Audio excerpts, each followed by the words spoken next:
Hello viewers, welcome to my channel SB satisfied life চ্যানেলে আপনাকে জানাই স্বাগতম। তো দর্শক বন্ধুরা,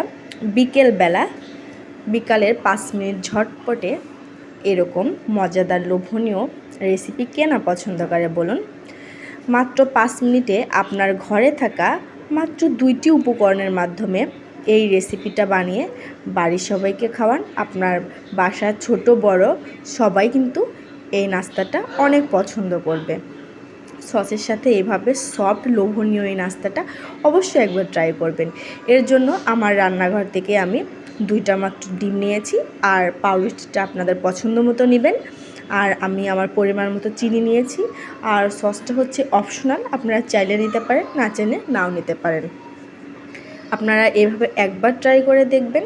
মাত্র 5 মিনিটে আপনার হাতের কাছে থাকা আপনার রান্নাঘরের উপকরণ দিয়েই করতে পারবেন। আমি ডিম দুটোকে সুন্দরভাবে ভেঙে নিলাম। তারপরে ডিমের মধ্যে আমি পরিমাণ মতো চিনি দিয়ে নিব। আমাদের বাসার আমরা সবাই মিষ্টি পছন্দ করি, এজন্য আমার পরিমাণ মতো চিনি দিয়েছি। আপনারা আপনাদের পরিমাণ মতো চিনি নেবেন। আমি আমার কাঁটা চামচের সাহায্যে ডিম দুটোকে চিনির সাথে সুন্দরভাবে ফেটিয়ে নিব। আপনারাও এটা সুন্দরভাবে 1 মিনিট এভাবে একটু সুন্দরভাবে ফেটিয়ে নেবেন একটা কাঁটা চামচের সাহায্যে, যাতে চিনির দানাগুলো সব সুন্দরভাবে ডিমের সাথে মিশে যায়।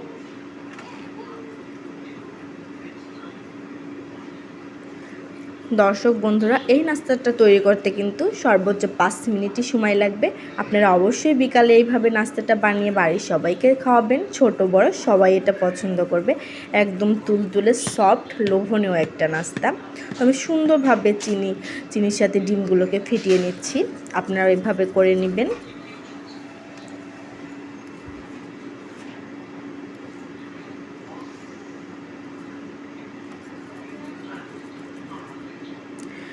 তো দর্শক বন্ধুরা, আমি যেহেতু এখন গ্রামে আছি আর আমি মাটির চুলাতেই নাস্তাটা বানাবো বিকেলবেলা, তো আমি চুলাটাকে ধরিয়ে নিলাম।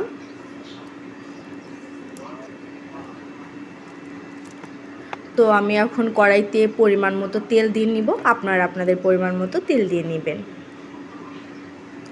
তারপরে আমি ডিমের মধ্যে পাউরুটি সুন্দরভাবে একটু নেড়ে চেড়ে নিব। আপনারা এটা একটু সাবধানভাবে করবেন দর্শক বন্ধুরা।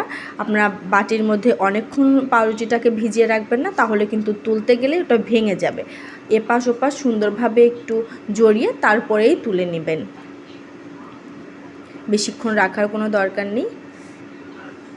তারপরে তেলটা গরম হয়ে গেলে তেলের মধ্যে দিয়ে দিবেন।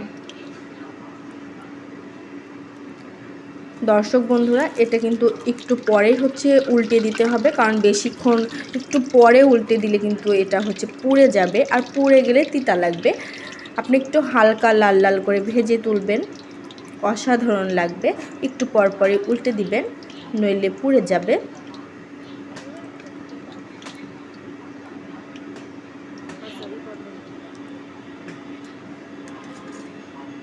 দেখুন দর্শক বন্ধুরা, আমার এই স্যান্ডউইচটি কিন্তু হয়ে গেছে।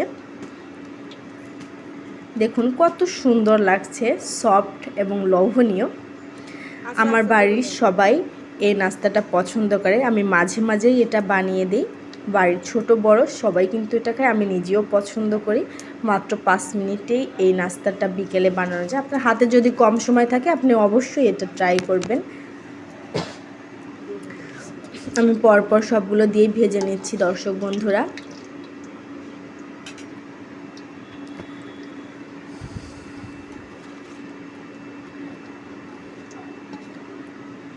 আমার চ্যানেলটি এখনও যারা সাবস্ক্রাইব করেননি অবশ্যই সাবস্ক্রাইব করে সাথে থাকবেন, আর যারা অলরেডি সাবস্ক্রাইব করেছেন তাদের জানাই অসংখ্য ধন্যবাদ। দেখুন দর্শক বন্ধুরা, কত সুন্দর লাগছে। দেখতে যতটা সুন্দর লাগছে, খেতেও কিন্তু ততটাই সুন্দর আর একদম লোভনীয় হয়েছে। আপনারা অবশ্যই বিকালের নাস্তায় ঝটপট করে 5 মিনিটে ঘরে থাকা 2টি মাত্র উপকরণ দিয়ে এভাবে বানিয়ে খেতে পারেন। যাদের ভিডিওটি ভালো লেগেছে অবশ্যই একটি লাইক করবেন আর সুন্দর একটি কমেন্ট করবেন। তো দেখা হচ্ছে পরবর্তী ভিডিওতে। সে পর্যন্ত সবাই ভালো থাকবেন, সুস্থ থাকবেন, আমার জন্য দোয়া করবেন। আসসালামু আলাইকুম।